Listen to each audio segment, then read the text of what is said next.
As you know, I want to start addressing some of your comments on videos, and I do that by coming on once a week and doing a video specifically answering some of your comments.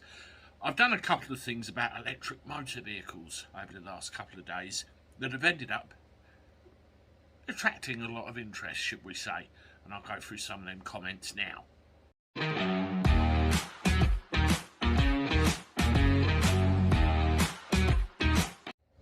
Hello everybody, welcome back to the channel. Hope you're doing alright. I'm not too bad. Let me know what you're up to and that you're okay. Well, yes, it's a video I did about electric cars, namely the charging points, where it was implied that once you got to 80% capacity in the actual charge, that's it, the charging rate would taper straight off. Now, I'll admit to some bias straight away. I don't like electric cars, and I've been pulled up on this by a couple of people. So, all right, I'm at a disadvantage straight away. But let's have a look at what some of you have said. Shock the Monkey says the reduction of kilowatt hours at or around 80% is actually instigated by the vehicle and not the charger. Depending on the vehicle, it's usually more like 85%.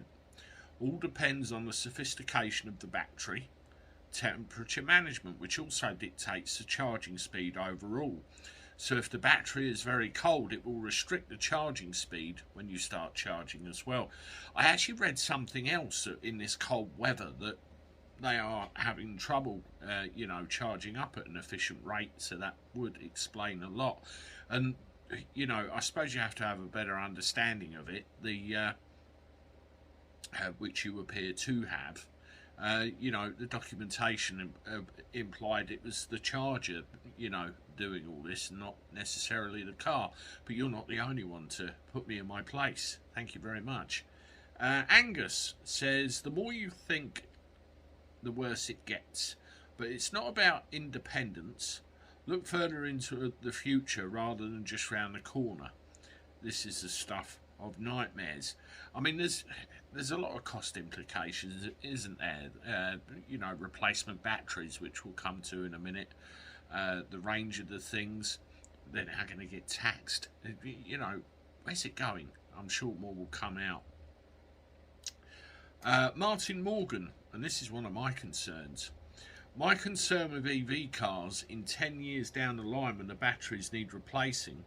Have you discovered what a replacement battery for a Prius or Leaf will cost? It will make the cars valueless and beyond economical repair, so they will be scrapped before ICE powertrains, which makes them less green. Oh, the irony. Somebody's actually clarified that and said the battery, this is Pete W1, the batteries on a Tesla average 5 years. The cost to replace one is $35,000. Not sure what the pound equivalent is, but around $27,000. It's actually $20,000 was a figure I quoted. So, from an article I read, so we're in the kind of right ballpark there somewhere. The Hairy Golfer, I love that screen name. They have now discovered if you use the rapid chargers, you reduce the life of the battery. I think this is where the 80% thing is coming in, to try and prolong the life of the battery. Not sure why it took them so long to discover that. That goes for all batteries. Lead acid loves a trickle charge, not a blast. Lithium loves a slow charge too, which is why you should plug your battery appliance in other correct charger for the device and not a powerful one. Mobile phones are another one now, aren't they? Laptops, chopping and changing chargers that aren't designed for them would do more harm than good. Shan Wa says, wouldn't touch them. That's, one preference. Mark One Aquatic. Helped someone with a 22 plate Hyundai EV push it off a charge point recently, along with the AA guy who'd been called out because it simply wouldn't charge. Left them all scratching their heads. The thing was incredibly heavy. The power it must need to get it moving must be huge. Then there's the issue of stopping all that weight momentum. must wear out the brake pads in no time. Plus the damage it will do if all that weight crashes into anything or person must be worse than a liquid fuel vehicle. I know one thing, you couldn't hear them, could you? But I think on models of electric cars they've tried to correct that, and they've got like a whistling noise. If it cuts out and dies on a motorway or other fast road, could cause a serious crash. The manufacturers can't be that stupid not to realise all of this, so they obviously don't give a toss. That's where these smart motorways are a problem as well, aren't they, which they've knocked on the head. Where are we? Pavlov's sheep. The chargers work both ways. In time of AR energy emergency, they can take electric charge from the cars. I've seen somebody say that before. Colin Smith. I've never been able to afford to buy a brand new car. Always managed to find a good reliable used petrol or diesel that would serve me well for a number of years. I wonder how trouble-free a 4-year-old EV will prove to be. Well, I had a guy working for me, Colin, funnily enough. He had a Toyota Prius. It was a hybrid, but it did 230,000 miles, but by that point everything was failing. But granted, it wasn't very well looked after by the firm that he rented it off. And yeah, that's another story.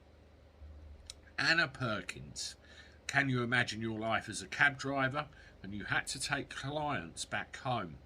Perhaps a circuitous route with family members living in separate areas. That happens a lot. But all going on their holes together. You drop the first few off, and those remaining are out of range of your wonderful electric vehicle. Sorry people, we need to recharge. And it will take around an hour, plus waiting time if there is a queue. You go off and have a stroll around the services and make yourself comfortable. They'd rightly be fuming.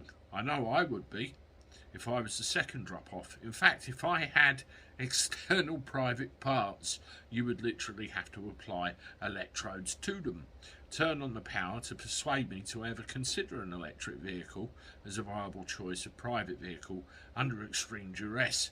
This computer said no, and a very big no. Little cross section there, little bit of informity as well, where people have put their 2 pennyworth in. So I will leave it there, folks. That's about 7.5 minutes nearly of comments. Hope you're all doing well. That's it for the day, barring anything else. I'll see you tomorrow. Have a good one. Toodaloo.